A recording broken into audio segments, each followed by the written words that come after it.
Entreabrí los ojos y observé en la penumbra cómo los visillos de la cortina se convertían ante mis narices en dos fantasmagóricos espectros que luchaban por la conquista de alguna ambigua concesión por parte del otro. Me encontraba en un estado realmente lamentable. Estaba mirando aquellas telas que colgaban de la ventana en la habitación del maloliente hostal en que me hospedaba, pero miraba con cierto desdén. Carecía de la fuerza suficiente para concentrarme en algo concreto. Aunque estaba tumbado sobre la cama, me costaba horrores mover la cabeza y mucho menos el resto del cuerpo. La resaca era monumental. Había estado toda la noche deambulando de bar en bar con la pretensión de encontrar el amor de mi vida. Alguien que encontrase en mi trastocada existencia un punto de genialidad o al menos la complicidad necesaria para follar aquella noche. Naturalmente esto no ocurrió. Como no ocurría casi nunca, claro. En la mayoría de las ocasiones eran mis amigos los que se llevaban el gato al agua. Por mi parte, intentaba desarrollar mis dotes de Latin lover, pero obviamente nunca obtenía los objetivos deseados.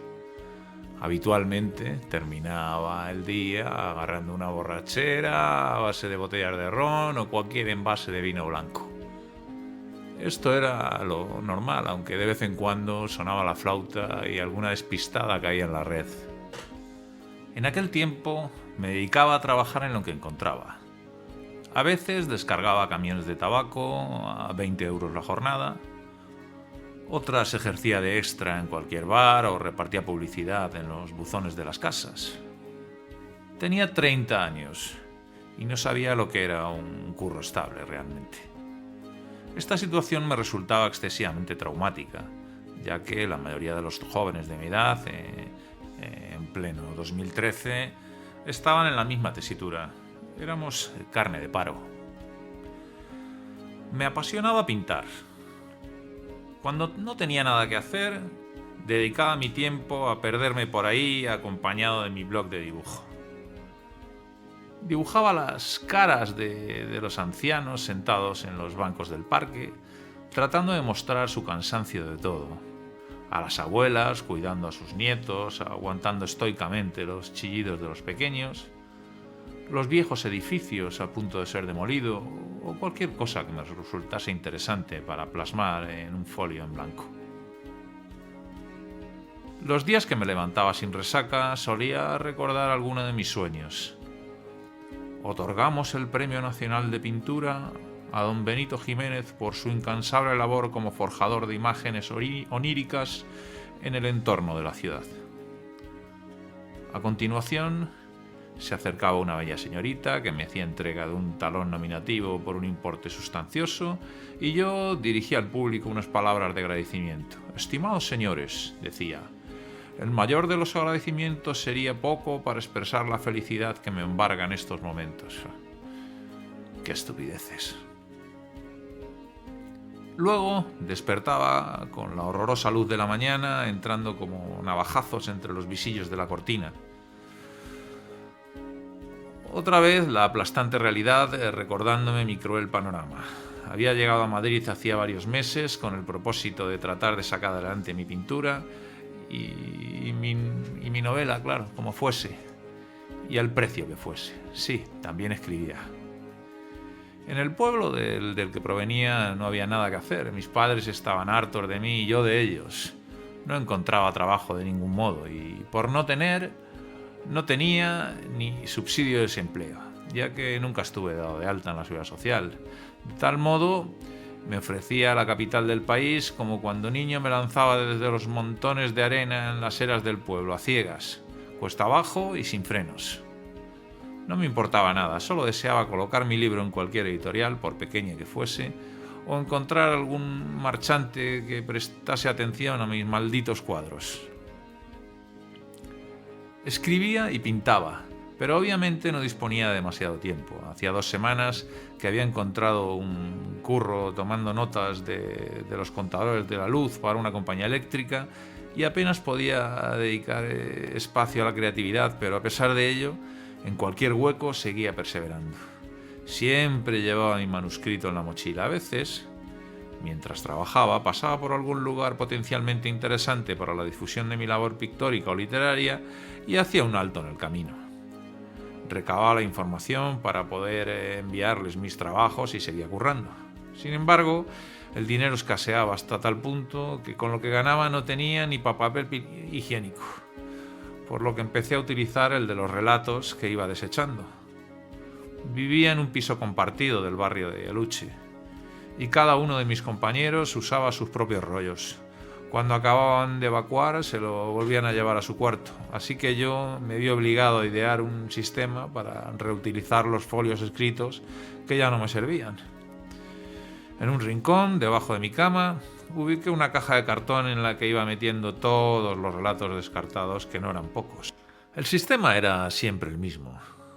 Cuando me entraban las apreturas, cogía 8 o 10 folios, normalmente un relato completo. Me sentaba en la taza del váter, iba releyendo a la vez que cagaba y si alguna de las hojas me gustaba, la indultaba. Si no, la arrugaba lo máximo posible para darle un cierto toque de suavidad y me la aplicaba en las posaderas. A continuación, tiraba de la cadena con una mano y debido al grosor del papel, empujaba con la otra la escobilla. Con esta práctica me acostumbré a leer en el baño. Ya no leía en la cama o en el parque, lo hacía en el lavabo. Aquel pequeño habitáculo de apenas 2 metros cuadrados se convirtió en mi santuario. Por otro lado, el piso donde vivía estaba tan masificado que la intimidad brillaba por su ausencia, y el único lugar para estar mínimamente tranquilo era aquel. El inodoro se convirtió por arte de magia en el sitio de mi recreo y, antagónicamente, también en territorio para dictaminar lo aceptable de mis escritos y lo suprimible de ellos. Sin darme cuenta, pasaba más tiempo allí que en ningún otro espacio. Poco a poco, fui abandonando la pintura para decantarme por la escritura. Creo que fue una cuestión, una vez más, económica. Los lienzos, las acuarelas y el resto de material eran mucho más caros que un cuaderno para escribir. Además, últimamente me estaba acostumbrando a terminar mi jornada laboral en cualquier garito de mala muerte, acompañado de un gin tonic y una libreta barata en la que esbozaba relato tras relato. En realidad, daba igual que el cuento me convenciese o no, porque si me convencía, pasaría al índice de los elegidos para la posible publicación, pero en caso contrario, siempre tendría papel para el retrete.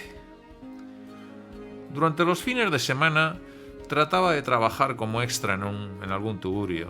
Siempre había algún sitio que necesitaba un camarero de mí, más o menos para los momentos de mayor afluencia de público, y bueno, intentaba sobrevivir en la gran ciudad con un mínimo de dignidad, y para eso necesitaba obviamente dinero. Entre otros motivos, me había largado del pueblo por la ausencia de actividad cultural, y aquí, aunque no se podía decir que fuese el paradigma de la cultura mundial, algo había. Estábamos en plena crisis económica y, como siempre, el paro lo estaban pagando las artes en general. Como digo, encontré un garito en el que me ofrecían trabajar los fines de semana por 60 euros la noche. No era demasiado, pero apañaba. Los dueños eran 2 cincuentones majísimos a los que no me importaba echar una mano. El bar en cuestión no se podía decir que estuviese a rebosar ningún día, pero tenía sus acólitos habituales. Se llamaba Momentos. Ya sé que el nombre era cutre, pero así se llamaba. Su nombre era un clásico entre los apelativos de los bares de copas en los años 70 y 80. Con esta etiqueta me imaginé que el lugar tendría cierta solera y no me equivoqué. El sitio llevaba abierto 15 años gracias a un grupo de fieles que poco a poco iría descubriendo. Normalmente, si exceptuamos los viernes y los sábados, en Momentos nunca había casi nadie. Lo único que salvaba del cierre al antro era su actividad cultural. Tanto Pedro como Juan, los dueños, se interesaban por difundir las artes en general. Todas las semanas las paredes del local se vestían de exposiciones pictóricas diversas. En la barra siempre había cómics independientes que dejaban los creadores locales y los fines de semana por norma conciertos. Con esto, el local conseguía mantenerse a flote y aunque siempre estaban con la soga al cuello, se iban defendiendo. Los jefes eran gente de la que ya no queda. Pedro tenía en el local una gran colección de vinilos y pasaba el día pinchando sus grupos favoritos. En honor a la verdad, no le importaban en absoluto los cambios en las modas musicales. Él siempre ponía la música que le había gustado de toda la vida, esencialmente los grupos de los años 60 y 70. Era un melómano de cojones. Juan era el complemento perfecto de sus compañeros. Mientras Pedro se pasaba las horas poniendo disco tras disco, él servía las copas, aunque si he de ser sincero, habría que decir que no era precisamente veloz. Se trataba de una persona tan parsimoniosa como su amigo, pero no importaba. Lo realmente importante era el ambiente tan especial que lograban darle al lugar. Tenían infinidad de multas municipales por todo tipo de cuestiones, sanciones por fumar dentro, sanciones por decibelios excesivos, por sacar bebida fuera y un largo etcétera. Pero ellos eran fieles a su forma de ver la vida, eran unos auténticos hippies. Tanto Pedro como Juan estaban divorciados e intuyo que eran bisexuales.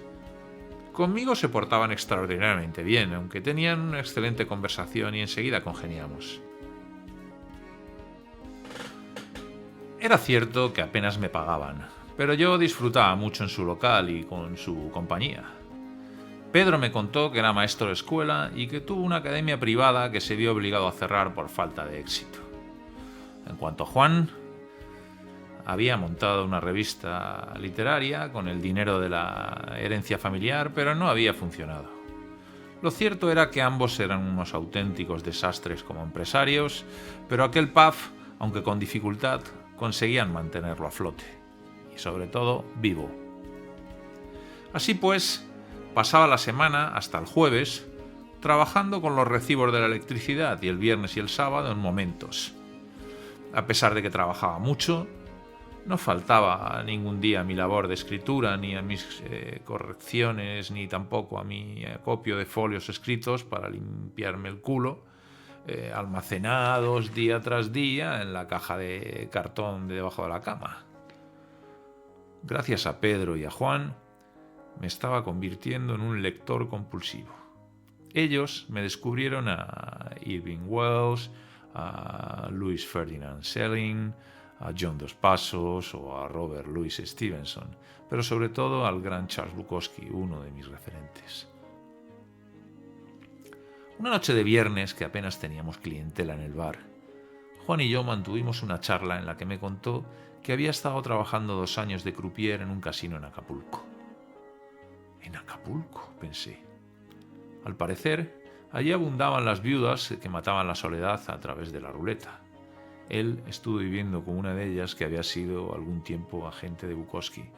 Ella le comentó que aquel escritor era único e irrepetible y que personas como aquel tipo solo nacían una cada siglo, que estaba siempre borracho, pero que no obstante siempre mantenía una credibilidad y seguridad en sí mismo asombrosa. Todo ello había impulsado a Juan a leerlo, y este me animó a mí también. Yo tenía mi cosecha propia de novelistas favoritos, pero reconozco que en cierto modo aquellas recomendaciones influyeron en mi criterio literario. En cualquier caso, aquella noche fue especial. Conocí un poco más al bueno de Juan, siempre con su cigarrillo negro colgado del labio inferior y por añadidura, y animados por el maravilloso mundo de los recuerdos, terminamos acabando con las reservas de Jack Daniel del bar. Al día siguiente no tenía que madrugar y me levanté sobre las 3 de la tarde. Cuando lo hice, ya habían comido todos mis compañeros del piso y los muy cabrones se habían dado cuenta de la poca comida que había en la casa. Mis únicas perspectivas culinarias eran una vez más el clásico plato de arroz a la cubana con tomate frito barato. Estaba hasta las narices de los impresentables de mis colegas de piso. Pero era lo que había, y eso o el pueblo. Aquella casa de locos estaba compuesta por la siguiente alineación. Fermín era familiar del dueño, el de más antigüedad en la vivienda, claro, pero el más joven. Se suponía que debía velar por la rectitud y las buenas formas en el lugar. aunque ninguno de nosotros le hacíamos el más mínimo caso, y además todos sabíamos que trapicheaba con nuestro alquiler. Hacía ver a su tío que vivíamos 3 en el piso cuando en realidad éramos 5. Luego estaba Robert, el gordo. Lo que más le gustaba del mundo, sin efectuar tocar el bajo, era comer. Éramos conscientes de que en caso de que se quedase sin comida propia, nunca dudaba en arrebatar lo que no era suyo. Cada uno disponía de un apartado dentro del frigorífico de la cocina y estaba estrictamente prohibido invadir el espacio gastronómico del otro. Pero Robert siempre se saltaba esa norma. Era un auténtico dragón. Obviamente, tras varios asaltos indiscriminados por su parte, se instauró en la casa la moda de tener alimentos no perecederos en los dormitorios particulares. Así pues, podías abrir el cajón del armario de cualquiera de nosotros y encontrar mezclados calcetines blancos o calzoncillos con galletas de todas las formas y marcas y abrir una cómoda para los zapatos descubriendo un chorrizo ocular medio empezado. El tercero en discordia era Juanjo, el Ore. Le llamábamos el Ore, imaginaos por qué. Tenía unas orejas de unas dimensiones extraordinarias, parecían alas. Su gran afición era el póker.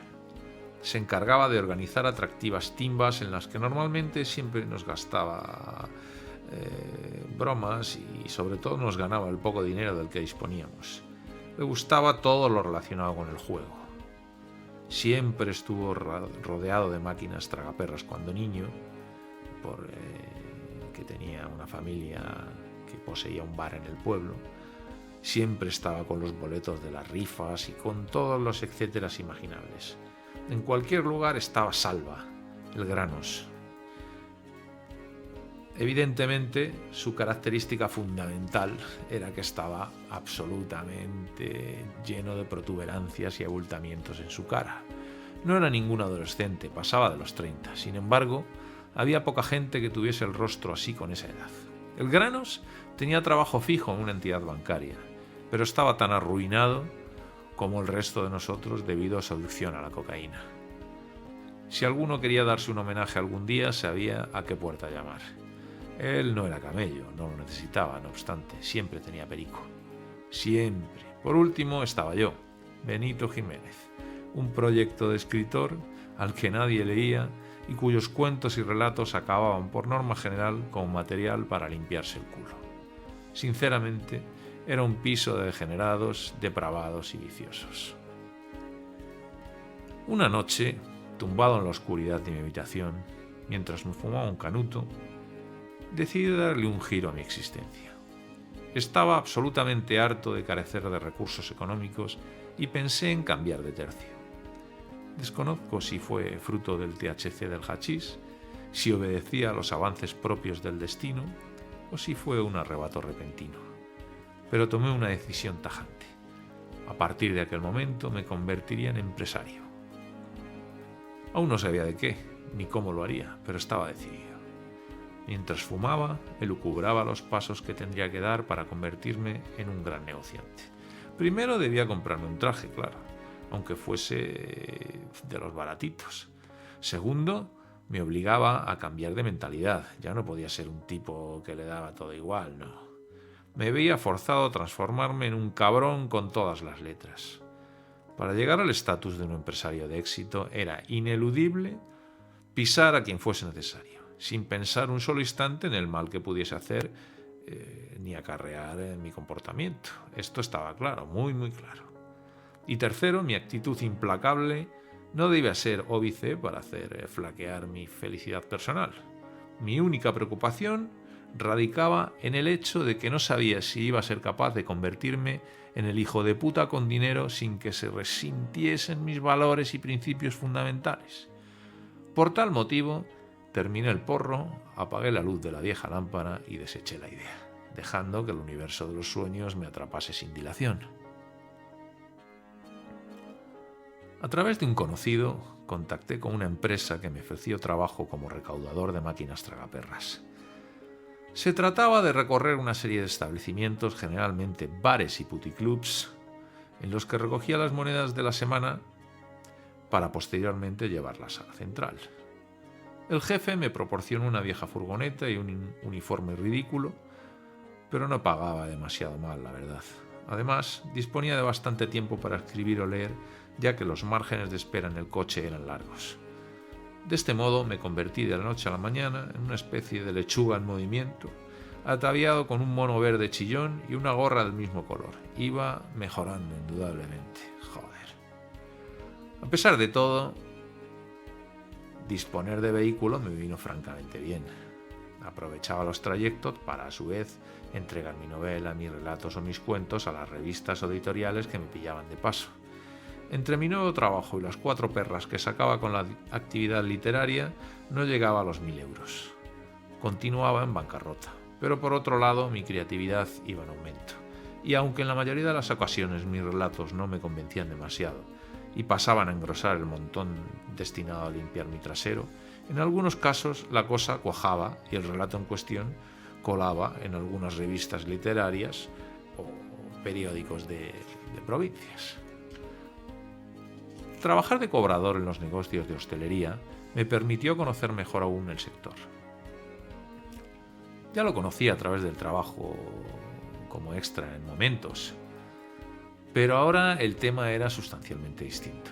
Recaudaba en tugurios de todo tipo, desde locales de alterne hasta bares de carretera, pasando por pequeñas tascas o cualquier lugar que dispusiese de una máquina tragaperras.